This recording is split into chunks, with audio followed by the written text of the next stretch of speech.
ricordato, mi ha ricordato, lì, a proposito di tac tac tac, di mio cugino Alfio che si è aperto un bed and breakfast a Genova. C'è un quartiere che si chiama Borgo Ratti. Non so se ci siete mai stati, è uno dei più importanti di Genova perché c'è vicino sia il cimitero che l'ospedale.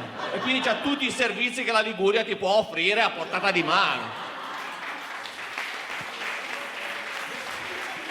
C'è arrivato un milanese, non so se era lei, perché con questi tac tac tac che dice, era di quelli, figa, stamattina sveglia alle 7:30, tac. Anzi, sveglia 10 minuti prima della sveglia alle 7:30, tac. Figa, è così. Io arrivo col soffittino, vedo una rotonda, figa, creo un'installazione. Tac. Tac.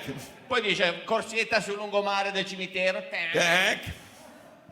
Marinella di Sarzana, tac. Tac. Poi dice, doccetta, ristoratrice, tac, video call in ufficio, tac, non ha fatto in tempo di dire ancora tac, mio cugino ha preso la spranga. Boom! Qua sul collo, l'hanno portato all'ospedale, pronto soccorso, tac!